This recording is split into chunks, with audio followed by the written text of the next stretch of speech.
Hey y'all, I'm going to make a book recommendation by the end of this video. But first we're going to look together at an article about why men don't read books by women. So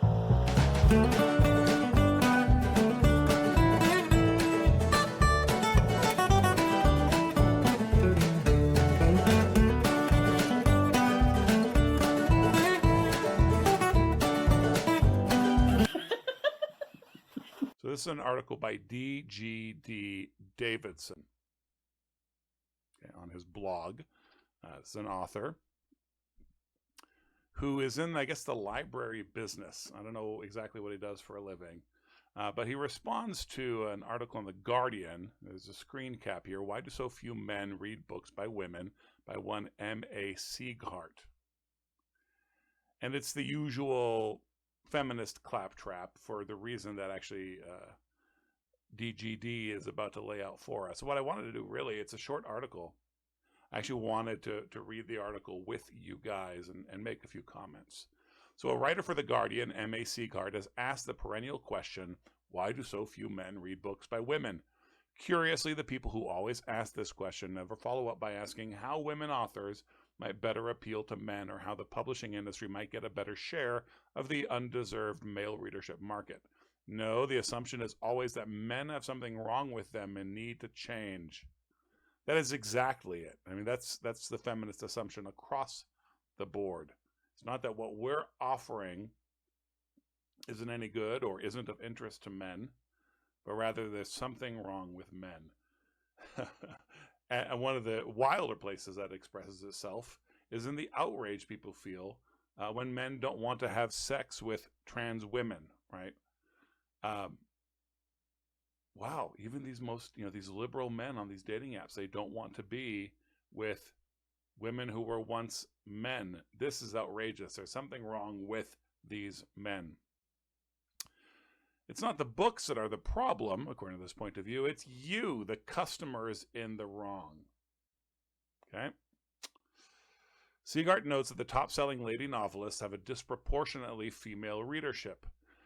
But though she treats this as a mystery with sinister implications, it's actually hard to understand what's going on. It's actually not hard to understand what's going on when she names who those top-selling authoresses are.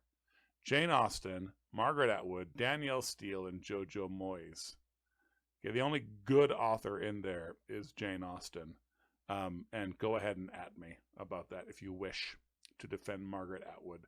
She proposes the answer that men don't take women seriously. The actual answer, obvious to anyone outside Sieghart's elitist cultural bubble, is that men aren't interested in what those women write. Danielle Steele writes trashy romances. Jojo Moyes writes trashy romances. Jane Austen wrote non-trashy romances. Atwood writes a variety of things, but is best known for a pearl-clutching feminist screed that confuses Baptists with the Taliban. Though she also churns out an occasional apocalyptic science fiction novel disturbingly obsessed with child pornography. To put it briefly and bluntly, men don't want to read that S. Austen is not S, of course, but her work is still undeniably feminine and aimed at a female readership. Okay, so he had to deal with the fact that Jane Austen is into these four authoresses. I love that he used that word. Here's the deal. Austen is like Tolkien. Raging pagans and God-haters love Tolkien. But I don't think that they can appreciate the depth of his work not being Christians. I'm not going to say they can't love Tolkien. Of course they can love Tolkien, and that's a whole other topic we could get deeply into. But that happens with Austen as well. Austen did, in fact, write romances in the sense that we use the word today. And they are universally appealing, including to the fluffy sort of people who might read Danielle Steele. They still enjoy Jane Austen. So there she is in the top-selling women authors. And it's actually about Jane Austen that I want to make this book recommendation. I'm not going to recommend an Austen book, but a book about Austen at the end of this video. Monoculture. Monoculture is the problem. So the author of this post I work in the library field, and this same brain-dead question constantly gets asked in a slightly different way. Why can't we get men and boys into the library? Why don't they like to read? Before I read the next paragraph, which I agree with, I think it's totally true. My family and I go to the public library all the time. Well, we would until we moved to the town where we are now, and there's an extra dose of unwelcomingness in this town's library. Anyway, the answer, and I loved my library in South Carolina. When I had a bookstore, the librarians loved us, and we were 3 blocks away from each other, always going back and forth. The librarians would come into the shop, and they loved how much our kids liked being around the books. They were little kids at the time. Yeah, I'll leave it at that. Those libraries were not completely the way that DGD is about to describe, but there's that tendency in every library I go to. I go to libraries and bookstores when I travel. And some of them, it's just overwhelmingly that way. The answer is that the library does not cater to men, but librarians do not realize this, cannot realize it, because librarians are lockstep ideologues. The American Library Association, like the teachers' unions or the Guardian, has more the character of a cult than of a professional organization. The idea that boys and men represent a niche that needs marketed to, and not a group of villains who need browbeaten, is alien to them. Today I took a walk through our library's recent releases collection. This is a set of books we order from a company that curates them based on the New York Times bestseller list and other mainstream indicators of what is allegedly hot in books right now. I did not take an exact head count, but the books on the shelves were 60% or more by women. Now, this is not because women are more prolific authors. Let's pay attention to these next little bits. Yes, of course they were. The people working at the publishing houses are overwhelmingly women. Slate reports that they are 78% women, almost all politically left-wing. The publishing industry is a monoculture, and the works it publishes reflect that monoculture. And this is an impression I have and nothing more.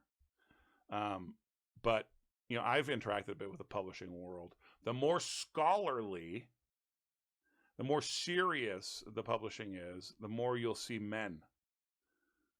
The fluffier and flightier the publishing is, the more you'll see women. The bestseller lists are designed to reinforce the monoculture. The New York Times bestseller list, the best-known indicator of what we're all supposedly reading, is formulated by a method that remains a trade secret, like Netflix's top 10 list, which I'm sure is hand-curated, not an actual reflection of what people are watching. I don't think it'll go that far with the New York Times bestseller list, but because it's a trade secret, it's easily manipulable. Which almost certainly means that its numbers, though not invented out of thin air, are massaged. Although not completely decoupled from actual sales, it is best understood as an editorial telling us what we're supposed to read. See this reasonably thorough breakdown of the list's controversies for details. And I'm going to post the link to this post below the video so you can click through on these other links. Bad writing. Oh, this is amazing. Given the monoculture of the publishing industry, the big publishing houses will necessarily have blind spots. And one of those blind spots is probably the average guy, someone overlooked by approximately 78% of editors. One likely reason that men avoid women writers is because they anticipate that if they open a book by a woman, it will read like this. Okay, get ready, y'all. Let's zoom in a little bit here. See if that... Oh.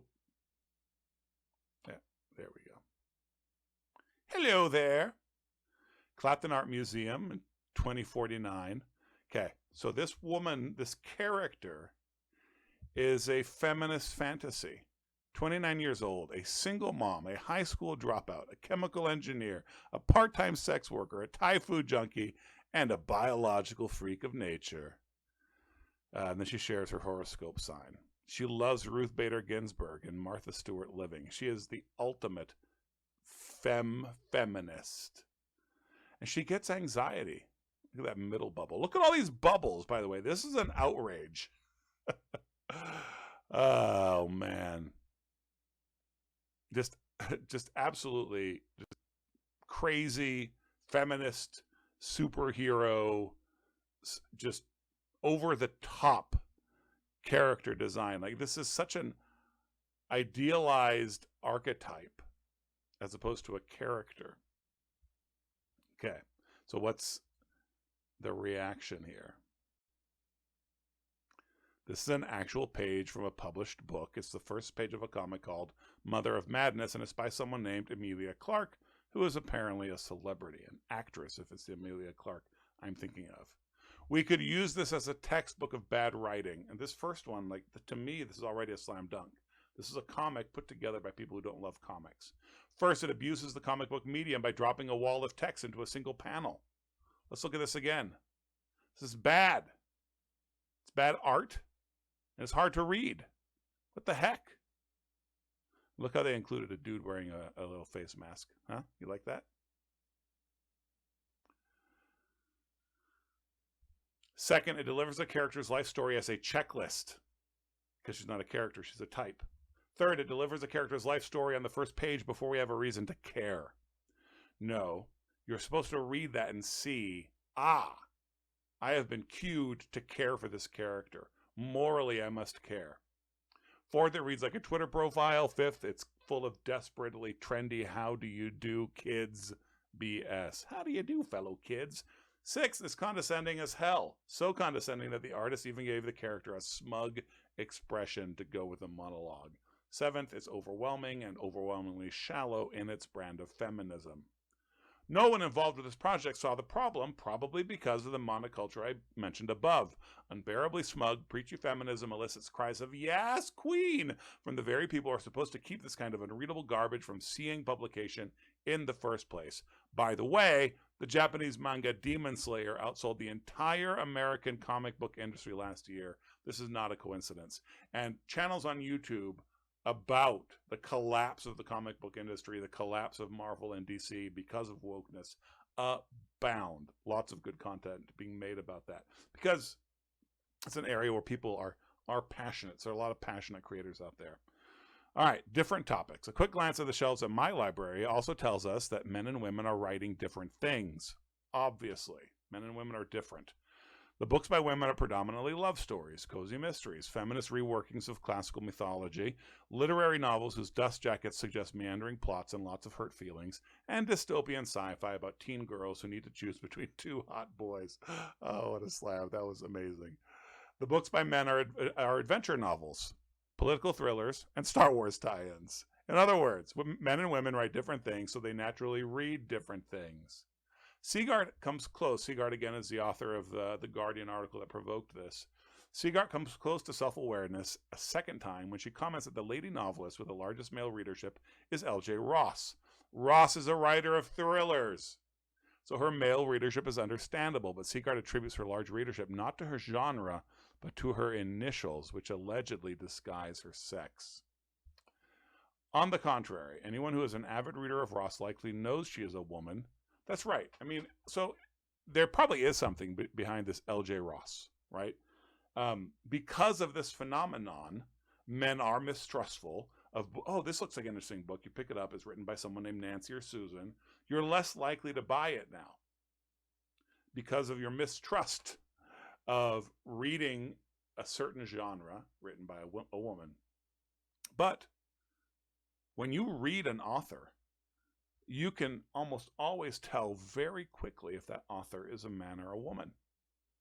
It's one of the most blatant things that comes out of an author's writer. And don't think that an author being able to hide their sex is a mark of skill. It takes skill to do it, but it also sort of crushes what your own writing would be. So this L.J. Ross, it's cool. She writes as a woman. She writes things that men like. Great. They know she's a woman. They probably don't care. Remember, the single biggest moneymaker of all time in the world of fiction is J.K. Rowling. Is anyone unaware that Rowling is a woman? Did anyone care about her sex while devouring her novels? After Rowling's success, it is ridiculous to claim that a woman cannot garner a male readership. It's just that she must write for that readership if she wants it. If she does not want that readership, so be it. There's no shame in writing for women, but there's also no shame in avoiding books for women if that is not what one wants to read. I just love that so many responses to wokeness are just stating the self-evident. Japanese pop culture, which normies like Seagart studiously ignore, teach us this. Okay. Japan wisely divides its fiction by target demographic instead of by setting or subject matter. Women dominate in the world of manga and successfully write for boys and men as well as girls and women. We're going to start so if we start getting into Japan, it starts to get weird, right? But when men or boys are their intended audience, they write works designed to appeal to those audiences. Fantastic. Okay, great. The example of science fiction. And of course, there's crossover. A lot of men and boys read manga for girls, which is almost entirely by woman creators. It is also a fact, as Seagart notes, that a lot of women here in the West read books aimed at men, such as thrillers and adventure stories, but there's considerably less crossover of men reading stories aimed at women. Yes, there must be something wrong with men. Seagart's prejudices and preconceptions render her incapable of understanding why that is, but once upon a time, women writers cultivated male readers here as well. In science fiction, C.J. Cherryh, Ursula K. Le Guin, Anne McCaffrey, Andre Norton, and even James Tiptree Jr., a feminist who makes Margaret Atwood look sane and reasonable, all had avid male readers. I loved Anne McCaffrey, and she was definitely a fruity 60s and 70s type feminist. I devoured her books when I was younger. Ursula K. Le Guin, a sexual pervert. We talk about writing for men. Maybe some of that goes into it, like, right, the good and the bad of writing for men. But these writers didn't write for men. They wrote their stories, and they were appealing to men. I mean, McCaffrey's stories had dragons and relationships. And I dug them both. But I have to say, if there hadn't been dragons and dragon fighting, having to fly out and destroy the thread, I wouldn't have been into the rest of it. But because there were the dragons, I was hugely into the rest of it. Seagart would be quick to object that Cherry's initials and Norton's first name are ambiguous, and of course Tiptree deliberately deceived with her nom de plume, but the overwhelming success of Le Guin and McCaffrey explodes this conjecture. Each of these writers was capable of telling a ripping yarn without descending into the kind of painful hipness and smarmy lecturing. It's the lecturing that characterizes Mother of Madness, as well as many of the woman-penned books on the shelves today. And so he's kind of not really getting to Austen, all right? And then he suggests his own book, which I'll go ahead and let you see here. I'm not familiar with this guy, but Jake and the Dynamo is a book he wrote, and he believes is appealing to both male and female readers. Okay, so that's the article. Here's a book I'd like to recommend to you. From Canon Press by Peter Lightheart, Miniatures and Morals, The Christian Novels of Jane Austen. And there's an essay or chapter in there. It's been several years since I read the book. So if I recall correctly, it's a collection of his essays, kind of just edited to be in a book format. Real Men Read Jane Austen is the title of that chapter. So readers should like the idea of stretching themselves. Absolutely. We should first of all admit that there's fluff reading. That it's nice to take a spy thriller on vacation. It's nice to read a mystery novel that's not set at a country cottage in England when you're on the airplane. Okay, just a little bit of fluff. That's pleasant. Men have their fluff, women have their fluff. And as you begin to get more, as you take on more serious works, then I think the overlap increases. But that's when we also generally move out of the bestseller list. And so these trends that are being talked about aren't an issue. Okay, so this book, great, Miniatures and Morals, I highly recommend it to you. And if you're a man who hasn't read Jane Austen, I endorse Jane Austen to you. And the 1993, is it? The 90s BBC miniseries of Pride and Prejudice is awesome. Watch that, and then you can get into the rest of the books. And enjoy. stories that are very much relational with great male characters. But the idea that you should be obligated to read Jane Austen, forget Danielle Steele, is ridiculous. Jane Austen had the stories she wanted to tell. Whether she was aiming at women or not, I don't know. I'm not an Austen scholar. I don't even know if that's known. But she had her stories that she wanted to write, and she wrote them in such a way that they persist. And she wrote them in such a way that a lot of men, myself and many men I know, really like her books, love her books. And that's great. If she had written them in such a way that they were bestsellers and no men were interested, that's fine too. Storytelling is deeply personal, right? Like I think of the stories my mom would make up about JD, DJ, and Princess J, who were her three kids, right? And the talking animals who lived in the tree and had adventures. And the stories, as we got a little older, began to change to cater more to her audience that was getting older, but also, oh, well, my youngest, a girl, Princess J, she's getting older, and what she's into is changing. Like this story should cater a little more to her and a little less to the boys who are aging out of this thing. And it very much came from my mother. It's one of the fondest memories I have of my mother, that she troubled to tell us these stories. And I don't remember the details of these stories.